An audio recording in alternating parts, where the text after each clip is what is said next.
ছাত্ৰীসকল আজি আলোচনা কৰিম আজিৰ হৈ যোৱা 2024-25 বছৰীয়া পৰীক্ষা ক্লাছ 3 গণিতৰ প্ৰশ্ন আলোচনা কৰিম সময় 3 ঘণ্টা মোট নম্বৰ 100 এক নম্বৰ উত্তৰ দিয়া এইবিলাক চাবা এক মাৰ্কৰ কোশ্চেন কেইটা তোমালোকে ধুনীয়াকৈ চাবা মই দেখাই দি আছো 10টা আছে 10 মাৰ্ক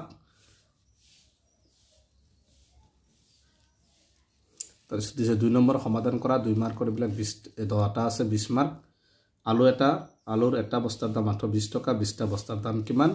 18 ৰ পৰা 3 কিমান বাৰ বিয়োগ কৰিব পাৰি 16 ৰ লগত কি সংখ্যা পূৰণ কৰিলে 720 হ'ব তোমাৰ হাতত 1000 টকা আছিল তাৰে তুমি 675 টকা খৰচ কৰিলে তোমাৰ হাতত কিমান টকা জমা থাকিল 60 দিনত কিমান মাহ 500 মিনিটক ঘণ্টালৈ নিয়া 2016 চনৰ জানুৱাৰী ফেব্ৰুৱাৰী মাৰ্চ এপ্ৰিল এই চাৰিটা মাহত মুঠতে কিমান দিন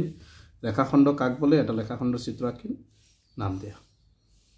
তাৰপিছত দিছে এটা শংকুৰ চিত্ৰ আঁকি বক্ৰতল আৰু চুক চিহ্নিত কৰা 1998 চনটো লিপিয়াৰ হয়নে 3 নম্বৰ আছে 10টা আছে তো 20 মাৰ্ক সমাধান কৰা দুটা সংখ্যাৰ পূৰণ হলে 180 তাৰ এটা সংখ্যা 15 হলে আনটো সংখ্যা কিমান এটা হৰণকৰ ভাজ্য যদি 241 ভাগফল 17 আৰু ভাগ 3 ভাজক কিমান এখন বিদ্যালয়ত 15টা শ্ৰেণী কোঠা প্ৰতিটো শ্ৰেণী কোঠাত 10খনকৈ বেঞ্চ প্ৰতি বেঞ্চত 4জনকৈ ছাত্ৰ ছাত্ৰী বহে বিদ্যালয়খনৰ মুঠ ছাত্ৰ ছাত্ৰী কিমান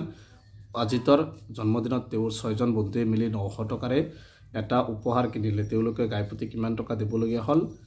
15টা মাৰ্বলৰ 3 ভাগৰ 2 অংশ মানে কিমানটা মাৰ্বল নয়নৰ মাহিলী দৰমহা 8975.59 টকা আৰু চন্দনৰ মাহিলী দৰমহা 7590.99 টকা মাহিলী দৰমহা কাৰ বেছি আৰু কিমান বেছি এটা ত্ৰিভুজ আঁকি নামকৰণ কৰা আৰু বাহুবোৰৰ নাম লিখা 1 3 2 8ক 16 ৰে হৰণ কৰা দুটা বেলেগ বেলেগ জোখৰ বৃত্ত আঁকা 10টা আপেল 18 জন লৰাৰ মাজত সমানকৈ ভগালে গাইপতি কিমান টকা পাব তাৰপিছত যোগ কৰা দি আছে বিলাক চাবা 4 মাৰ্ক আছে পূৰণ ফল লোৱা ইয়াতো 4 মাৰ্ক আছে 6 নম্বৰ বাওফাল আৰু সোঁফাল বেলেগ বেলেগ হৰণ কৰি দেখুৱা 3 মাৰ্ক কবিতা দেউতাকৰ লগত দোকানলৈ গল কিতাপৰ দোকানত তেওঁলোকে 250 টকা আৰু